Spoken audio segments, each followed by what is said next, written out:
The day came when all the maidens of the land were to present themselves at the palace.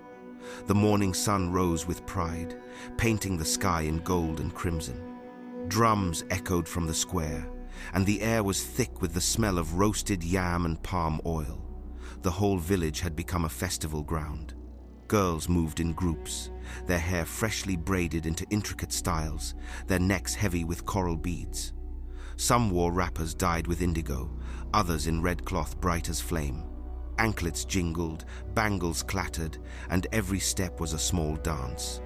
Mothers whispered charms under their breath, tying cowries to wrists, sprinkling perfumes of camwood and shea. Fathers looked on with swollen chests, hoping their daughters would catch the prince's eye. In Uncle Shola's household, there was both joy and shadow. Kemi and Bukunmi spun before their mother, wrappers swaying, beads clicking.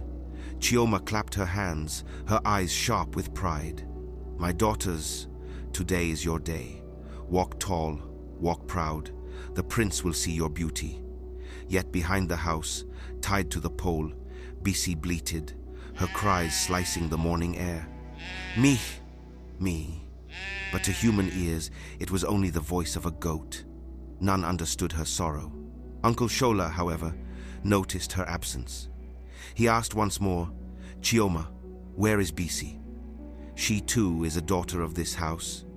Chioma's tongue, quick as a lizard, replied, "That girl is stubborn. She has gone her own way." Shola frowned deeply, but, pressed by time, said no more. When they arrived at the palace square, the sight was one to behold. The king sat on his carved throne, his crown glittering like sunlight on water. The prince, tall and noble, stood beside him, his eyes sweeping across the maidens with care. One by one, families came forward.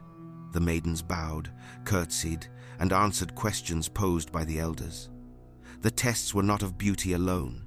Some were asked riddles: what has no mouth but speaks, no legs but runs? Others were asked to recite proverbs or show the skill of pounding yam gracefully. For the king desired not just a pretty face, but a wise and diligent woman for his son. Kemi stepped forward, her beads clinking. She was asked a riddle. After much fumbling, she answered, barely correct, and was allowed to pass. Bukunmi too stepped forward, her wrapper shining. She stumbled over a proverb, but was saved by her mother's encouraging glance.